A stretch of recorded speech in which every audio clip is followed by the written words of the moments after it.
Bueno, entonces, nosotros el día de ayer arrancamos con evolución, ya sea que estuvieron con la Gise o que estuvieron conmigo, arrancaron con evolución.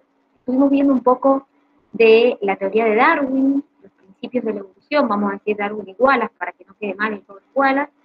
Estuvimos viendo también un poco de lo que decía Lamarck, este ejemplo de las jirafas que fue tan conocido. Y lo último que ustedes vieron, con la G se vieron hasta una diapositiva más, yo llegué menos, fue esto. Es la diferencia entre el creacionismo y la evolución. En el grupo que estaba conmigo, no alcanzamos a ver esto. Los chicos estaban con la Gise sí, pero bueno, no importa, porque igual es muy breve lo que voy a explicar, porque la realidad es que no tiene mucha complejidad. El creacionismo, me imagino que todos saben qué es. ¿Qué significa creacionismo? ¿De dónde viene esa idea? ¿Qué piensan? ¿Que todo fue creado por quién? Por Por Dios. Dios. Exactamente. Es decir, es una idea que ¿quién defiende? ¿Quién sería su principal La defensor? iglesia. Exactamente. Es decir, la teoría creacionista es una teoría que establece que todo fue creado por Dios. Obviamente está todo en los escritos bíblicos y obviamente pertenecen a la religión. Como tal, no puede ser refutada. ¿Sí? Sea la religión que sea, cualquiera, no me voy a meter con religiones porque ninguna religión es refutada. ¿Sí? Ninguna. Siempre la mayoría tienen algún libro, ya sea la Biblia o otro, donde lo que se dice en ese libro, diríamos, es sagrado. Entonces, de las características del creacionismo es que si bien todo fue creado por Dios, los animales, las plantas, todo, esos individuos no evolucionan, no consideran que exista la evolución. Y además es un dogma de fe. ¿Qué quiere decir eso? Que en realidad depende de la fe de las personas. Entonces, como depende de la fe de las personas, no se refuta nada. Nadie va a decir, che, para mí lo que dice la Biblia está mal. ¿Sí? Ninguna persona de esa religión va a ir a criticar o a refutar lo que dice el libro sagrado para esa religión. Entonces, una de las características del creacionismo es que nadie lo refuta. ¿Sí? Ahora, por otro lado, tenemos el concepto de evolución. Cuando nosotros hablamos de evolución, hemos estado hablando ayer de la teoría de Darwin, de la teoría de Wallace, fíjense que siempre hemos hablado de que todo tiene una explicación científica y sobre todo que hay evidencias. Es decir, por ejemplo, ayer les decíamos con la Gise, bueno chicos, Darwin hizo un viaje por el Beagle y descubrió que había fósiles que se parecían a los organismos similares o descubrió que había características que eran iguales en distintas islas. Es decir, hay una evidencia. Una de las características que tiene la ciencia es que es provisional y perfectible. ¿Qué quiere decir eso? Que yo lo puedo probar. Todo lo que la ciencia hace lo tiene que demostrar. Entonces, si yo digo, chicos, las células se reproducen por fisión binaria, las bacterias. Listo, mostralo, probalo. Entonces, la diferencia con la ciencia es que la ciencia, primero todo se puede poner a prueba. Y eso es lo importante, que se puede refutar. De hecho, hay muchas cosas que se sabían antes que fueron refutadas por los mismos científicos y hoy en día se sabe que no eran así. Cosas que antes se creían y que ahora no se creen. Entonces, una de las diferencias con el creacionismo es que no hay nada que, primero que no hay nada que se base en la fe, y segundo, de que se puede probar y que permanentemente se puede poner a prueba. Permanentemente yo lo puedo refutar y decir, no, para mí eso está mal, y mostrar ensayos o pruebas que digan lo contrario. Eso en el creacionismo no pasa, porque obviamente nunca se refuta, nunca se pone a prueba lo que dice en la Biblia. Entonces, esto es simplemente para que tengan una idea. Las ideas, obviamente, yo ayer les decía a los que estuvieron conmigo, eh, a ver, nadie acaba de criticar ni su religión, ni lo que ustedes opinen, ni nada, porque cada uno es libre. Pero obviamente, si ustedes van a rendir a la facultad, ustedes tienen que basarse en la ciencia. Por más que crean la religión que tenga, es decir, pero acuérdense que cuando ustedes van a rendir, ustedes siempre tienen que basarse en la ciencia, que es lo que la facultad pide. ¿Sí? Bien, hasta acá la mayoría vieron, algunos con la Gise, conmigo esta parte no la habían visto. Vamos a arrancar con lo que se llaman las bases genéticas de la evolución. Mezclamos genética con evolución. ¿Sí? Entonces, ¿qué es esto de las bases genéticas de la evolución? Es una rama de la biología que surge luego de que surge la teoría sintética de la evolución. ¿Qué decía la teoría sintética de la evolución? Lo vimos ayer. ¿Qué decía la teoría sintética de la evolución?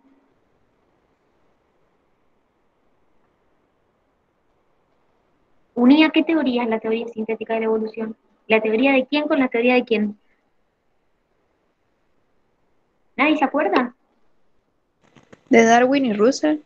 De Darwin y Mendel. Es decir, estos baches que Darwin no podía explicar, porque Darwin, por ejemplo, decía que había algunas características que eran heredables, que se heredaban, pero él no sabía genética. Entonces él no podía explicar el cómo se heredaban. Entonces, la teoría sintética de la evolución o neodarwinismo lo que hace es unir las ideas de Mendel con las ideas de Darwin y crear la teoría sintética de la evolución. Entonces, ¿qué tiene de particular esto de la genética de las poblaciones? Porque en realidad acá pasamos a hablar de genética de poblaciones. Y lo que vamos a caracterizar son los reservorios génicos. Ya vamos a ver qué es eso. Es decir, vamos a analizar por qué cambian en el tiempo y qué los hace cambiar a los reservorios génicos de una población. Entonces, acá no vamos a estar hablando del individuo que es heterocigota, del individuo que es homodominante, sino que nos vamos a concentrar en los genes de una población completa. Entonces, como les dije, ¿qué es una población? Eso no lo hemos visto, lo vimos en ecología. Dijimos que es organismos de la misma especie que se cruzan entre sí y viven en el mismo tiempo y espacio. Como les dije, nosotros lo que vamos a ver acá o vamos a hablar acá es acerca de el reservorio génico de una población. ¿Qué quiere decir esto? Yo no voy a tener en cuenta un individuo en particular como vimos en genética, o un individuo que se cruza con otro individuo. Voy a tener en cuenta la población a nivel global, la población a nivel general. Entonces, voy a hablar de reservorio génico. ¿Qué es el reservorio génico? Es el conjunto de todos los alelos, de todos los genes, de todos los individuos de una población. Es como que nosotros agarráramos y dijéramos, bueno, vamos a agarrar una población de conejos, por poner, podría ser de humanos también, y vamos a ver todos los alelos que tengan de sus genes, porque acuérdense que cada gen siempre está codificado por al menos dos alelos. Entonces, vamos a analizar todos los alelos de todos los genes que tiene esa población de conejos. A eso se le llama reservorio génico. Entonces, fíjense que acá ya no me preocupo en un individuo o en la cruza de un individuo con otro, porque a mí lo que me importa ahora es lo que pasa en la población a nivel general, lo que son los genes de la población en general, los alelos de la población en general. ¿Se entiende hasta acá? Estamos mezclando genética con evolución. ¿Se entiende? Sí, sí, por ahora se entiende bien. Sí, pero Bien. Entonces, vamos a hablar de dos cosas. Por un lado, vamos a hablar de las frecuencias genotípicas y después vamos a hablar de las frecuencias alélicas. ¿Sí? El genotipo, si ustedes se acuerdan, ustedes lo vieron. Yo podía tener genotipo heterocigota, genotipo homocigota dominante o genotipo homocigota recesivo, ¿verdad? Esos eran los tres genotipos que nosotros hemos visto en genética. Bueno, lo que nosotros calculamos cuando calculamos la frecuencia genotípica, ¿sí? Es la proporción o frecuencia de individuos que tienen un genotipo en particular. ¿Qué quiere decir esto? Miren, la letra N mayúscula me representa el total de individuos de una población. ¿Sí? Bien. La letra D minúscula me representa aquellos individuos o el número de individuos que tienen genotipo gota dominante. Yo agarro en una población y digo, bueno, a ver, vamos a contar cuántos individuos tienen genotipo homocigota dominante. La letra H minúscula me representa, bueno, me representa la cantidad de individuos que tienen genotipo heterocigota. Y la R minúscula me representa la cantidad de individuos que tienen genotipo homocigota recesivo. Entonces, ¿qué es lo que yo voy a analizar en una frecuencia genotípica? La proporción o frecuencia de individuos con un genotipo en particular. Puede ser heterocigota, puede ser homocigota dominante, o puede ser homocigota recesiva. Entonces, fíjense, ya les explico lo de las alélicas para que se entienda mejor. Fíjense, las frecuencias genotípicas, como yo les dije, yo voy a calcularlo de la siguiente manera. Frecuencias genotípicas. El número de individuos que tienen genotipo homocigota dominante dividido el total. El número de individuos que tienen genotipo heterocigota dividido el total. El número de individuos que tienen homocigota recesivo dividido el total. Fíjense acá, por eso yo acá les dije que D era el número de individuos con homocigota dominante, H el número de individuos con heterocigota, R el número de individuos con homocigota recesiva. Entonces yo divido divido después divido después dividido Y eso me va a dar la frecuencia genotípica de cada genotipo de la población. Es decir, cigota dominante, heterocigota, homocigota recesiva. Por ejemplo, yo digo, bueno, en una población hay, ahora les vamos a mostrar un ejemplo, pero 20 individuos en total. Quiere decir que N vale 20. ¿Sí? De esos 20 individuos, no sé, 10 tienen genotipo heterocigota. Entonces digo, 10 dividido 20 me da la frecuencia de los heterocigotas, la frecuencia genotípica de los heterocigotas. Después tengo 6 que tienen homocigota dominante. Entonces, 6 dividido 20 me da la frecuencia del homocigota dominante. 4 tienen homocigota recesivo. 4 dividido 20 me da la frecuencia del homocigota recesivo. Entonces, fíjense que en realidad estos valores que tienen acá vienen del conteo, es decir, ustedes cuentan cuántos individuos tienen homocigota dominante, cuántos individuos tienen heterocigota, cuántos individuos tienen homocigota recesivo.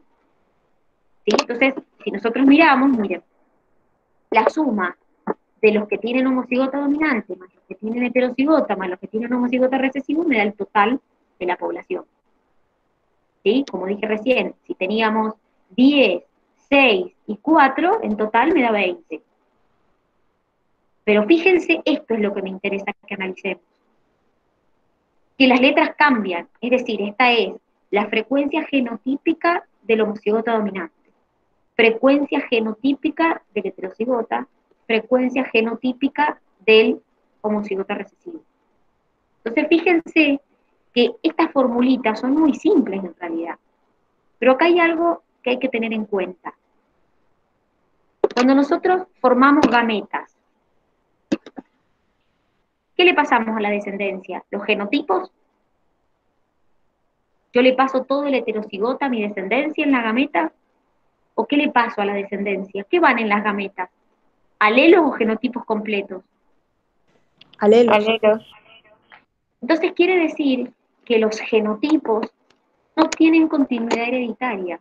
Es decir, que los genotipos no pasan a la generación siguiente, sino que lo que nosotros enviamos en las gametas son alelos. Entonces surge el concepto de la frecuencia alélica. ¿Sí? La otra se llamaba frecuencia genotípica. En este caso estamos hablando de la frecuencia alélica. ¿Qué quiere decir eso? ¿Cuántos alelos hay posibles? Piensen. Piensen en los tres genotipos que vimos recién, que era el heterocigota, el homocigota dominante y el recesivo. Esos son genotipos. ¿Cuántos alelos hay posibles?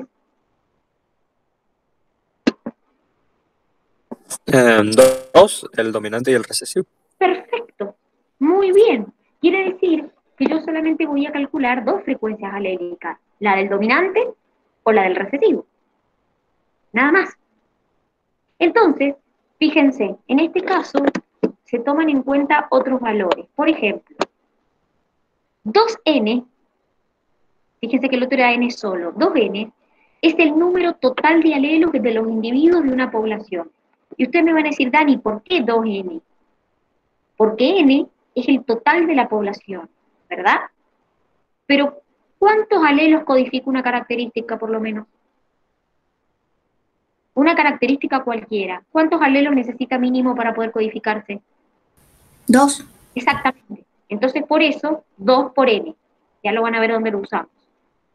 P es la proporción o frecuencia relativa del alelo dominante. Y Q es la proporción o frecuencia relativa del alelo recesivo. Entonces, esto también lo podemos calcular mediante una cuenta. Fíjense, acá lo tenemos. Esto que tienen acá son las frecuencias alélicas. ¿Qué quiere decir?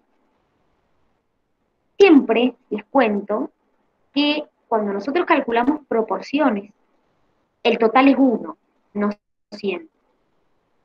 Entonces, P más Q, es decir, la frecuencia relativa del alelo dominante más la frecuencia relativa del alelo recesivo, me da el total que es 1. ¿Cómo calculo la frecuencia relativa del alelo dominante? Que se denomina P. Fíjense, P era la proporción o frecuencia relativa del alelo A, del alelo dominante. ¿Cómo calculo eso? Lo calculo como 2 por D más H dividido 2N, y vos me vas a decir, Dani, ¿pero de dónde sale eso? De lo que tienen acá. Es decir, 2 por D más H dividido 2N. ¿Por qué esto? Porque fíjense, estoy considerando el alelo dominante, que es el alelo A mayúscula.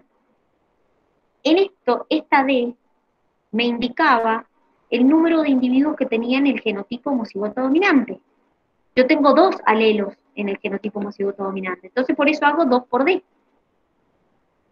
¿Y por qué más H? Porque esta H me representa el número de individuos que tenían el genotipo heterocigota. Entonces, acá el alelo está 2 veces y acá el alelo dominante está 1.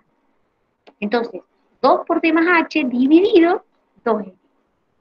Y la otra manera de calcularlo es usando esto, es decir, no el conteo, diríamos, de la cantidad de individuos, sino la frecuencia genotípica. Entonces, en eso sería, en este caso sería D, que es este valor, más un medio de H. ¿Por qué un medio de H? Porque esto es heterocigota.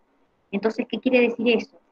Que tengo un alelo dominante y un alelo recesivo, y a mí solamente me interesa saber el del dominante. Entonces, la mitad es la que me interesa saber a mí, que es la mitad que es el dominante. ¿Sí? Entonces, P me indica la frecuencia en la que ocurre, o la frecuencia alélica del alelo dominante A. Lo mismo puedo hacer con el alelo recesivo A minúscula y le vamos a llamar Q. Y en este caso, ¿cómo sería? Fíjense, R me indicaba la cantidad de individuos, R minúscula, la cantidad de individuos que tienen homocigota recesiva. Entonces multiplico 2 por R. ¿Por qué 2? Porque son 2 alelos recesivos. Más H, ¿por qué H? Porque acá recuerden que este es heterocigota. Entonces un alelo es dominante y un alelo es recesivo. A mí me importa acá solamente el del recesivo. Dividido 2N. Y si no, lo calculo como la frecuencia genotípica R, que es esta, que es la del homocigota recesivo, más la mitad de la frecuencia genotípica del heterocigota. ¿Por qué la mitad? Porque recuerden que es heterocigota. Entonces, la mitad es un alelo dominante y la mitad es un alelo recesivo. Y a mí acá solamente me importa el alelo recesivo. Entonces, estas dos fórmulas me permiten a mí calcular la frecuencia del dominante, la frecuencia del recesivo. ¿Por qué? Porque como ustedes me dijeron recién, lo que yo le paso a mi descendencia son los alelos, no los genotipos. Entonces, obviamente, yo a partir de la frecuencia genotípica puedo calcular las frecuencias alélicas. De hecho, acá lo estamos haciendo. A partir de estas frecuencias estamos calculando las frecuencias alélicas. Porque en realidad en una población lo que a nosotros nos importa son los alelos, que es lo que yo le transmito a la descendencia. Yo no le transmito genotipos completos a mi descendencia. En mis gametas no va el heterocigota o el homocigota dominante, va o un alelo dominante o un alelo recesivo para determinada característica. ¿Se entiende? Chicos, ¿se entiende? Sí, sí. Sí, profe. Ahora vamos a ver un ejemplo a ver si queda más claro. ¿Sí? Vamos a ver un ejemplo con números para que entiendan cómo se calcularía y vemos si queda alguna duda y volvemos a la teoría, porque por ahí con números esto es más fácil de entender. ¿Sí? Miren. Imagínense que yo tengo esta cantidad de flores. ¿Sí? Si ustedes miran, en las flores tengo algunos homocigotas dominantes, algunos heterocigotas, algunos homocigotas recesivos. ¿Lo ven? No miren solo el color, miren también los genotipos. Entonces, fíjense, este es el genotipo homocigota dominante, este es el genotipo heterocigota, este es el genotipo homocigota recesivo. Claramente vemos que qué característica es la dominante acá. El color morado. Muy bien, el color morado violeta en este caso es el dominante. Bien, entonces vamos a empezar de la siguiente manera. Yo digo, bueno, voy a sacar las frecuencias genotípicas. Primero, ¿qué quiere decir? Que voy a calcular esto. Voy a calcular cuántos individuos son homocigotas dominantes dividido el total, cuántos son heterocigotas dividido el total, cuántos son homocigotas recesivos dividido el total. Esto se llama frecuencia genotípica. Bueno, me voy a ir a calcularla.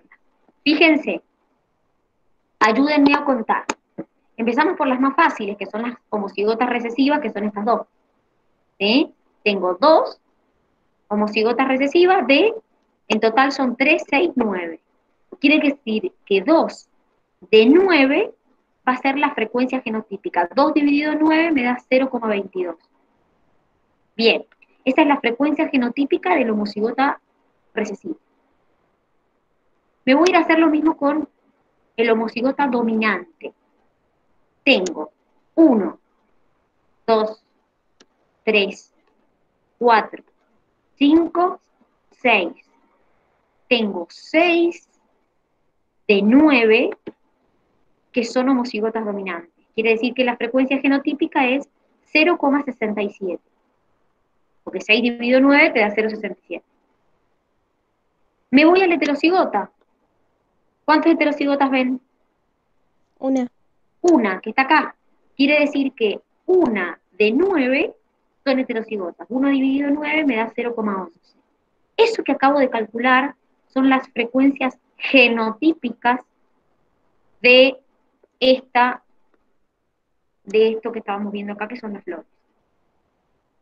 Ahora, olvidémonos del genotipo y vamos al fenotipo. ¿Cuántos tienen color violeta? 7. Quiere decir que 7 de 9 tienen color violeta y 2 de 9 tienen color blanco. O sea que podría sacar yo también la frecuencia fenotípica.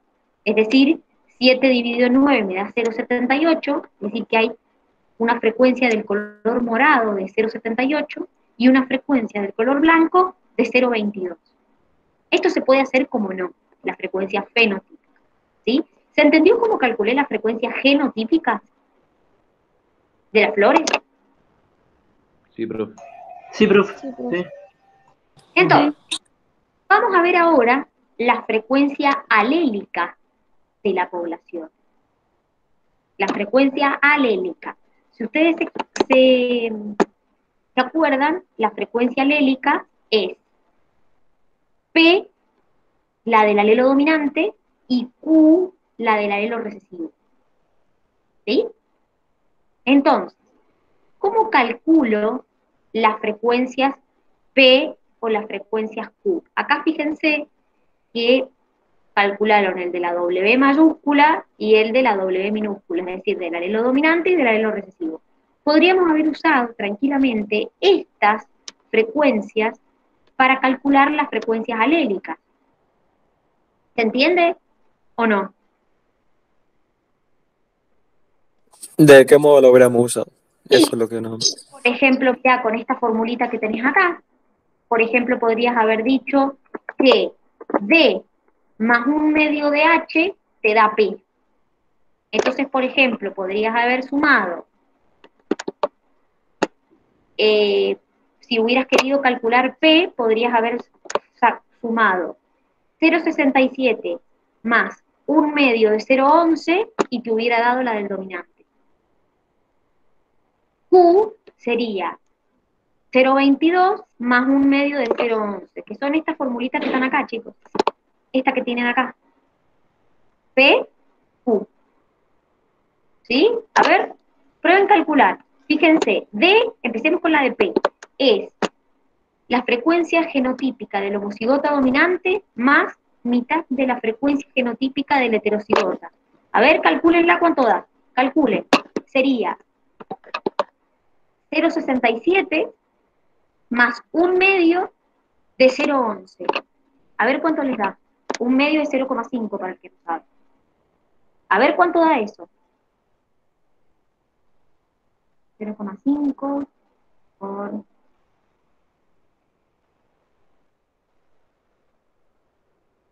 A mí me dio exactamente lo que dice acá, 0,72. ¿Les dio?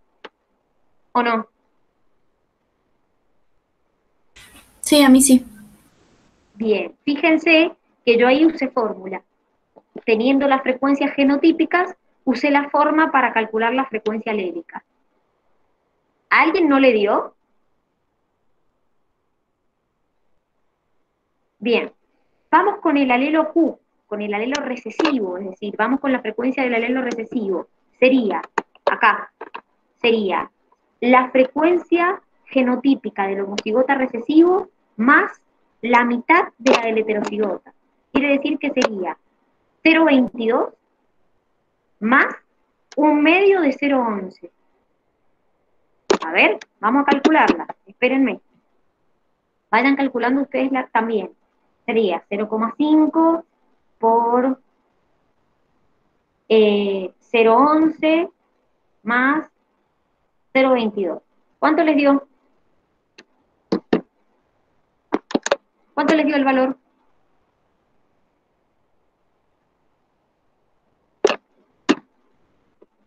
¿Les dio 0,28 o 0,275? 0,275 me dio. ¿Está bien? 27.5 a mí también. Es lo mismo que 0,28 que está redondeado.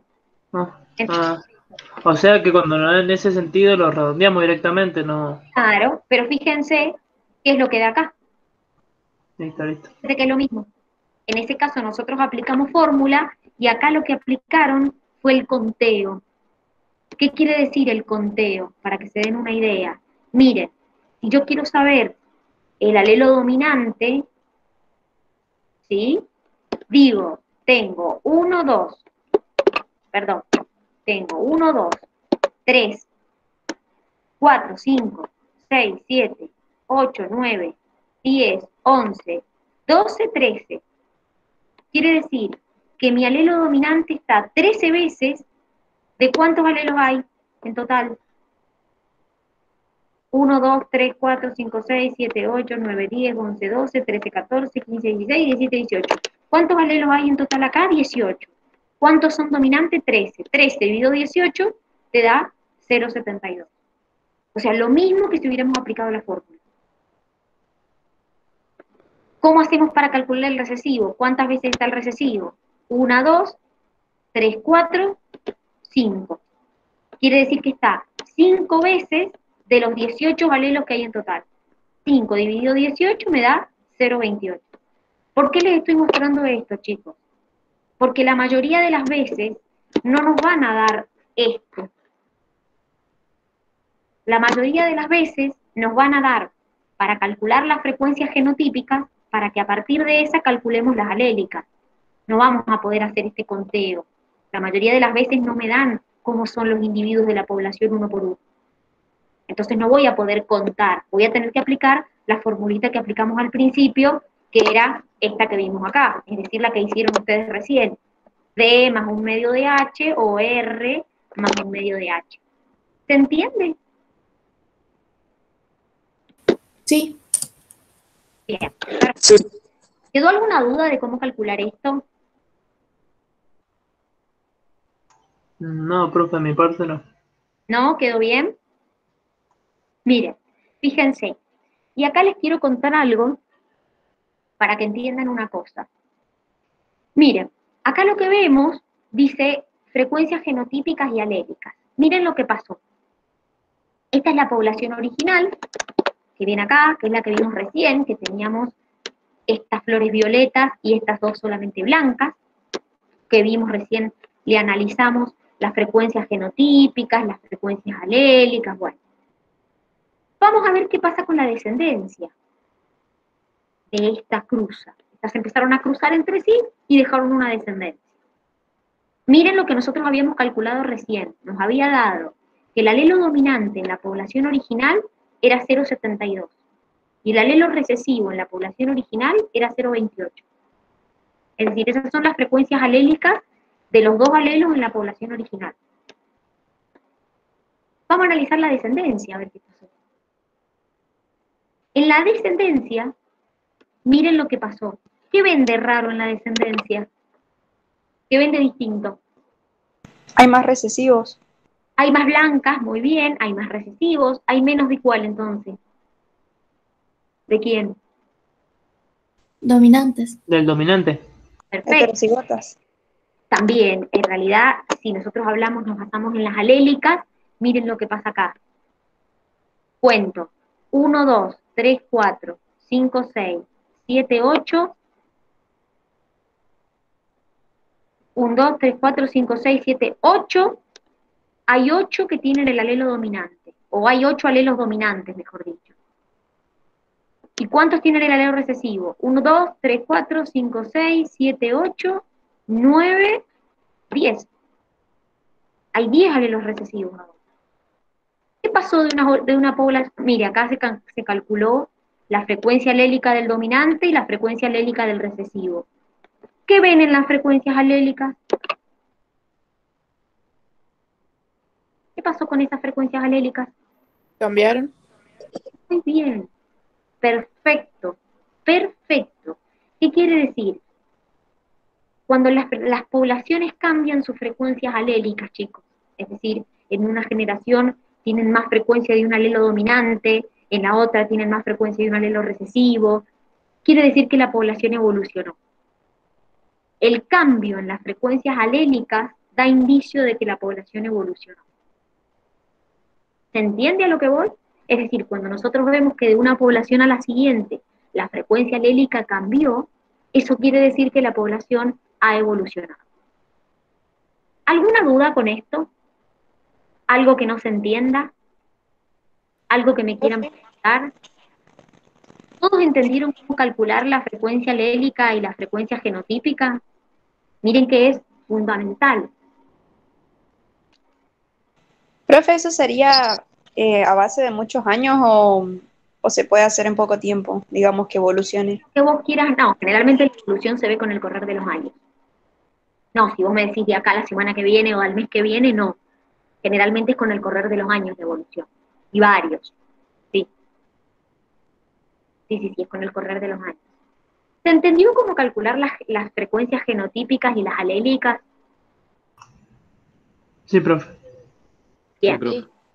Perfecto, bien. Recuerden que la mayoría de las veces no les van a dar acá para que cuenten cuántos alelos dominantes tienen o cuántos alelos recesivos tienen. La mayoría de las veces les van a hacer calcular las frecuencias genotípicas y a partir de eso van a tener que buscar las alélicas, que es lo que hemos hecho nosotros recién, que les dije, chicos, esta más 2, o sea, más un medio de esta, o esta más un medio de esta. Es decir, la mayoría de las veces no le van a dar para que ustedes cuenten, sino que a partir de la frecuencia genotípica van a tener que calcular la frecuencia alélica, que es lo que hemos hecho acá. Es decir, calculamos primero la genotípica y a partir de las genotípicas calculamos la del alelo dominante y después la del alelo recesivo. Bien, seguimos avanzando entonces. Vamos a ver el concepto de panmixia. ¿Qué es esto del concepto de panmixia? Básicamente, es algo que puede ocurrir y no, les diría yo. ¿Por qué? Porque básicamente es un intercambio reproductivo, es decir, es un proceso de reproducción, en el que el individuo se aparea con el sexo opuesto al azar, sin elegir fenotipo y por ende sin elegir genotipo. ¿Por qué? Les doy un ejemplo. Vamos a los humanos y después nos salimos de los humanos. Cuando uno elige una persona para reproducirse, elige unas características fenotípicas determinadas que a cada uno le gusta. Color de pelo, color de ojo, color, lo que sea. Ese fenotipo que uno ve está condicionado por un genotipo que yo no le veo a ese individuo. Quiere decir que cuando yo hago un apareamiento preferencial, que se le llama, elijo con quién aparearme, yo, en cierto modo, estoy eligiendo un fenotipo y por ende estoy eligiendo un genotipo con quien aparear. Esto se llama apareamiento preferencial. ¿Qué significa apareamiento al azar? Cuando los individuos se reproducen o se aparean sin tener en cuenta el fenotipo y por ende sin tener en cuenta el genotipo de ese individuo con el que se aparean. Entonces ustedes me van a decir, bueno, ¿y cómo podría ser? Y puede que pase para algunas características y otras no. Por ejemplo, los seres humanos podemos tener un apareamiento al azar cuando nos apareamos con alguien, no elegimos el grupo sanguíneo con el que aparear. No vamos por la vida, sos A, sos B, sos negativo, sos positivo, no vamos así por la vida. ¿Sí? Elegimos a un individuo con independencia de su grupo sanguíneo. Entonces, el grupo sanguíneo podría ser un tipo de apareamiento al azar. Puede pasar que para algunas características existe el apareamiento preferencial y para otras características existe el apareamiento al azar. Les repito, obviamente nosotros los seres humanos nos reproducimos independientemente del grupo sanguíneo. No nos importa si el otro es AB, B, 0, lo que sea. ¿Sí? Pero sí por ahí estamos eligiendo alguna característica externa que vemos, y entonces ahí sí estamos haciendo un apareamiento preferencial. Entonces la panmixia justamente es este tipo de apareamiento al azar, sin tener en cuenta el fenotipo de la otra persona y por lo tanto con independencia de su genotipo. ¿Sí? Entonces, ¿qué es esto de la panmixia que tienen acá? En probabilidad se cumple el tema de la panmixia, por ejemplo, cuando la cruza está determinada totalmente por el azar. Cuando, por ejemplo, el apareamiento entre dos homocigotas dominantes depende pura y exclusivamente del azar. Entonces, lo que ven ahí, en este cuadrito que ven acá, fíjense que son un montón de tipos de apareamiento. Un homodominante con otro homodominante, un homodominante con un heterocigota, un homodominante con un homocigota recesivo, un heterocigota con un homodominante, es decir, un montón de combinaciones genotípicas. Entonces, lo que acá se ha calculado es las proporciones en las combinaciones genotípicas que resultan del cruzamiento de pares de genotipos.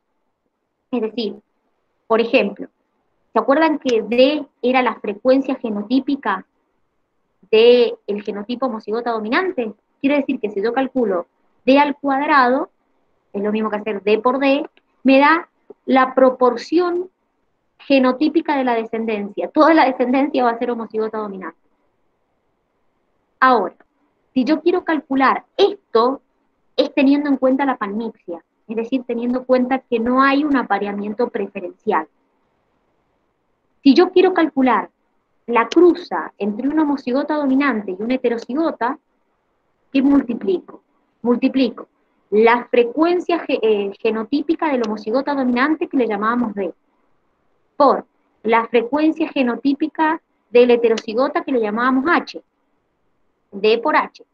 Entonces, ¿qué me va a quedar en esta? La mitad de los descendientes van a ser homocigotas dominantes y la mitad de los descendientes van a ser heterocigotas. Pruebo, voy a cruzar una homocigota dominante con una homocigota recesiva. ¿Cómo sería? Y la frecuencia genotípica de la homocigota dominante por la frecuencia genotípica de la homocigota recesiva. Me va a quedar todo heterocigota. Todos los individuos, por eso 1 es como el total, porque en proporción el 1 es como el 100%. Entonces, 1, toda la descendencia va a quedar heterocigota. Y así puedo ir probando con distintas cruzas cómo me va a ir quedando la descendencia posible. Si homocigota dominante, si heterocigota u homocigota recesiva. Teniendo en cuenta las frecuencias genotípicas de los que se están cruzando. Entonces, esto es teniendo en cuenta que hay panmixia, teniendo en cuenta que no hay un apareamiento preferencial, sino que el apareamiento es al azar, aleatorio, sin tener en cuenta el fenotipo y por lo tanto sin tener en cuenta el genotipo. ¿Se entendió? Sí, Dani. Bien. ¿Seguro? ¿Alguna duda de esto? Bien. Vamos con el concepto de aptitud. Me imagino que alguna vez habrán escuchado nombrar, aunque sea en la vida, el más apto. Selección del más apto. Y esto está relacionado con la aptitud. La verdad, chicos, es que el concepto de aptitud o de apto ya no se usa en evolución. Ya no se habla más de la selección del más apto. ¿Por qué? Porque, primero, la evolución consiste en el cambio en las frecuencias alélicas. Eso un poco lo dijimos recién. ¿Qué significa aptitud? ¿O qué significa que un individuo sea más apto? La aptitud se mide únicamente, y escuchen bien acá, únicamente por el éxito reproductivo que tiene. ¿Qué quiere decir? Por la cantidad de descendientes que deja. Eso es la forma en la que se mide la aptitud de un individuo. Es, en criollo, cuánta descendencia deja. ¿Por qué? Porque se considera que cuanto más descendientes deja, más apto es. Entonces a eso hace referencia la aptitud, a determinar qué cantidad de individuos vivos deja en su descendencia. ¿Sí? Entonces por eso hablamos del éxito reproductivo. La aptitud no está relacionada con, antes se pensaba que, por ejemplo, eras más apto por tener un color o era más apto por tener otro, sino que la aptitud se mide únicamente por la capacidad para dejar descendencia, por el éxito reproductivo que tenés. Entonces, si vos dejás mucha descendencia, sos más apto. Probablemente dejes mucha descendencia, porque como hablábamos ayer, tengas alguna característica favorable, que es un poco lo que pasó con las jirafas. ¿Quién tenía una característica más favorable, la de cuello largo o la de cuello corto? Cuello largo. Cuello largo. Como tenía una característica favorable, y obviamente tiene más capacidad para dejar descendencia. Entonces, por eso la decimos más apta, no porque tenga el cuello más largo, sino porque tiene más capacidad de dejar descendencia. ¿Se entiende a lo que voy? ¿Se entiende, chicos? Sí, Sí. Sí, profe. sí, sí. Perfecto. Vamos entonces con esto de la variabilidad. ¿Qué es esto? Hemos dicho que una de las premisas de la evolución hablaba sobre la variabilidad. Son características inherentes a la población donde hay una gama de variantes, una gama de variedad, ¿sí? Y esas frecuencias, esas características van cambiando en el tiempo y en el espacio, ¿y qué pasa? Esas características me pueden hacer más ventajoso o menos ventajoso de acuerdo al ambiente. Es decir, básicamente, es un poco lo que hablaba Darwin, de que dentro de una población existe variabilidad, que esas características hacen que los individuos sean más o menos ventajosos, y por lo tanto la frecuencia de esa característica va a ir cambiando. ¿Qué dijo Darwin? Si yo tengo una característica ventajosa, ¿voy a aumentar la frecuencia en mi descendencia o la voy a disminuir? Si tengo una característica ventajosa. Aumentar. Aumentar. Aumentar. Muy bien, Darwin decía que si yo tengo una característica que es ventajosa, en mi descendencia esa característica ventajosa va a aparecer más. Va a haber más individuos que tienen esa característica ventajosa. Entonces, hay experimentos, no me preguntan si estoy a favor o no, hay experimentos que están relacionados con la reproducción y también están relacionados con la variabilidad. ¿Qué quiere decir esto? Dentro de lo que nosotros llamamos el reservorio génico, ¿se acuerdan que lo vimos recién? El reservorio génico era el conjunto de todos los alelos, de todos los genes de una población. Existe una enorme cantidad de variabilidad dentro del reservorio génico de la población. Y básicamente esa variabilidad que existe dentro de ese reservorio puede expresarse por selección artificial. Por ejemplo, es lo que hacen los criadores de palomas, donde cada vez crían palomas, por ejemplo, más vistosas. Ahí se hace una selección artificial, palomas que tengan más colores, palomas que tengan el pico mejor, pero también pasa con los perros, chicos, con las razas de perros. Es decir, acá tienen un ejemplo, por ejemplo, miren, el ancestro, y fíjense cómo a partir de la selección artificial han aparecido todas estas razas de perros que conocemos hoy y faltan un montón más. Entonces, básicamente, son experimentos de reproducción que se hacen, donde lo que hacemos básicamente es esto, hacer una selección artificial. ¿Por qué? Porque dentro del reservorio génico hay tanta variabilidad que yo, como hay tanta variabilidad, puedo obtener tantas razas distintas. Y lo mismo pasa, por ejemplo, con las palomas, que también pasó. Darwin era un gran especialista en palomas, ¿sí? De hecho, en sus libros habla mucho sobre las palomas, sobre los tipos de palomas, los tipos de pelo y todo lo que tienen las palomas, de plumas, de colores, de picos. Entonces, básicamente, esto lo que nos muestra es que en el reservorio de genes de una población hay muchos genes, y como hay muchos genes, hay mucha variabilidad.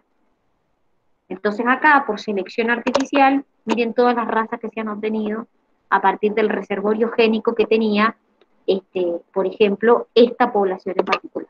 ¿Se entiende? ¿Sí o no? Sí, Sí, profe. Sí, profe. Ahora, ¿cómo Sí. cuantificamos la variabilidad? ¿Qué quiere decir esto? ¿Cómo cuantifico las diferencias? Bueno, una de las técnicas que se usa es la electroforesis en gel o electroforesis, que es una herramienta porque te permite medir la variabilidad que hay en las poblaciones. ¿Sí? La electroforesis es, se somete el preparado a un determinado gel y se le aplica corriente. Entonces se van separando las muestras y vos podés obtener variabilidad.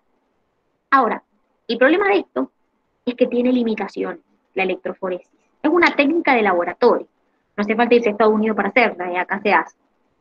¿En qué consiste? Por ejemplo, ¿por qué les digo que esta técnica tiene limitaciones y por ahí se usa más esta?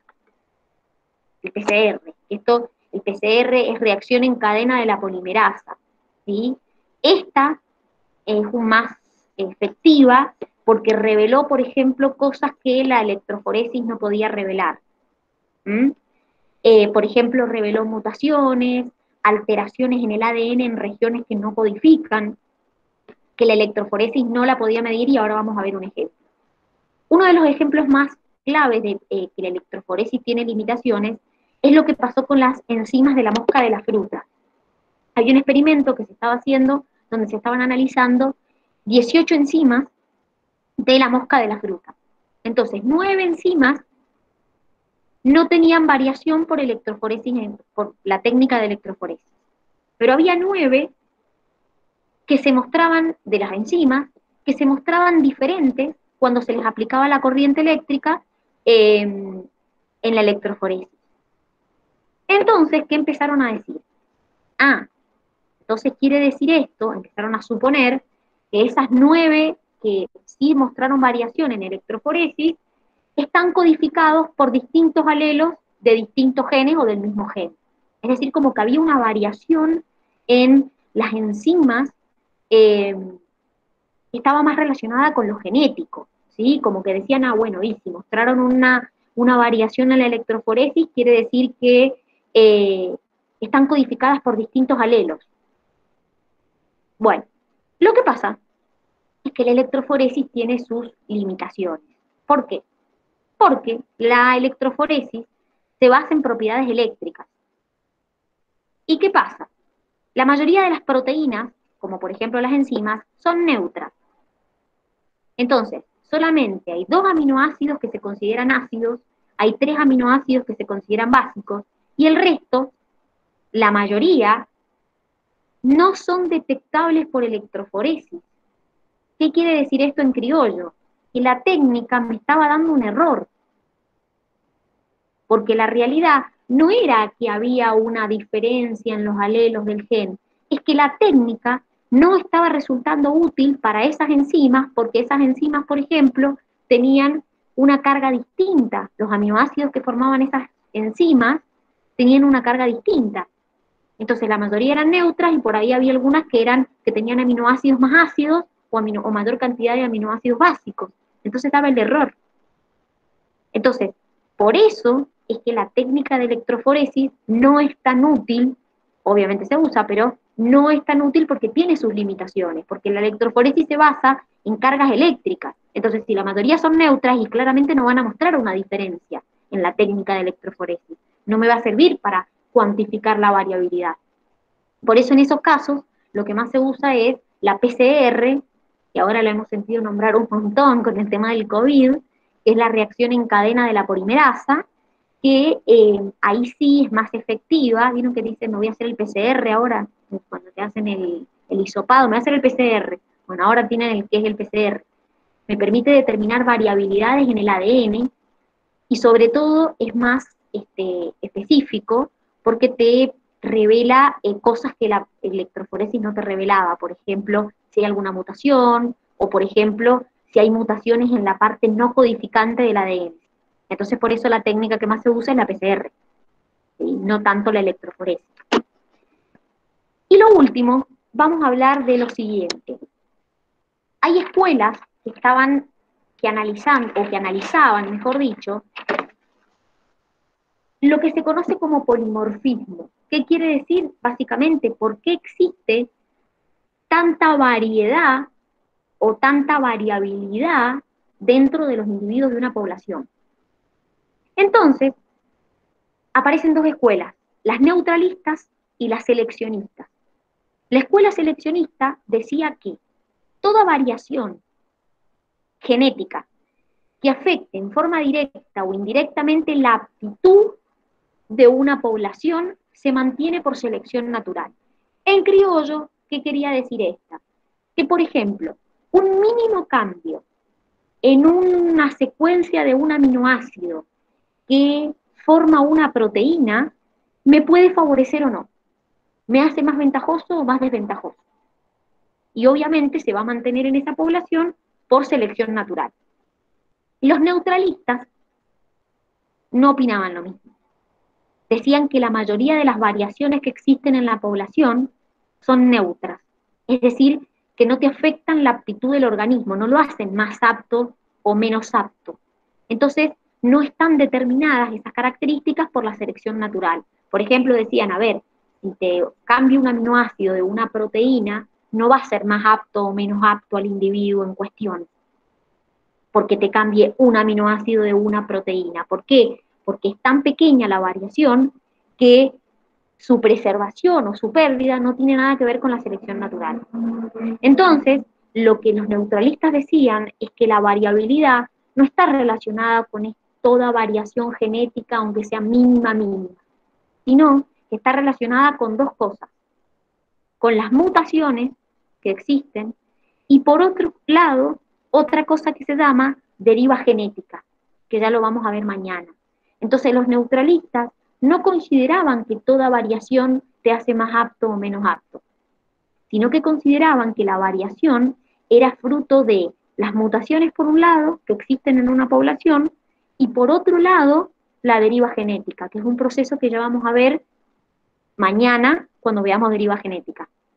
Pero en conclusión, los que se contradecían era que los seleccionistas decían que cualquier variación genética que tenemos nos hace más o menos aptos, aunque sea un aminoácido que cambie en una proteína.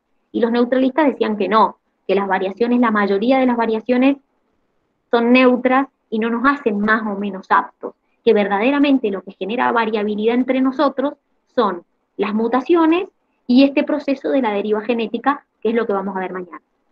¿Se entendió? Sí, profe. Sí, profe. ¿Alguna duda de lo que hemos visto? Sí, profe, lo explicó bastante bien. Muy aburrido.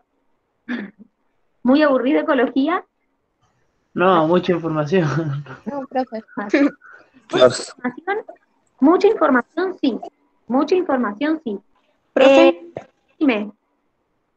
Sí, entonces, ¿quiénes tenían razón, los seleccionistas o los naturalistas? los neutralistas. Los neutralistas. Sí, ya vas a ver que la realidad es que la mayoría de las cosas son por el producto de la deriva génica y de las mutaciones. No todos los cambios nos hacen más aptos o menos aptos. Así que, Ok. razón eran los neutralistas. Sí, ellos. Bueno, muchachos, ¿no quedó más dudas? No, yo le voy a hacer una pregunta, pero sobre más o menos hasta qué página llegamos hoy. Ay, para que no tengo el cuadernillo abierto. ¿Alguien lo tiene abierto el cuadernillo? El título dice Escuela que explican el polimorfismo. Hasta la ¿Alguien? página 19. No. Ah, listo. Bien, tenemos que Gracias. arrancar mañana desde donde dice origen y preservación de la variabilidad. Desde ahí tenemos que arrancar mañana. Bien, bueno muchachos, que tengan un hermoso día. Vamos a llegar hasta acá con evolución y mañana seguimos, los que vayan presencial siguen con la vice, los otros siguen conmigo. ¿Saben?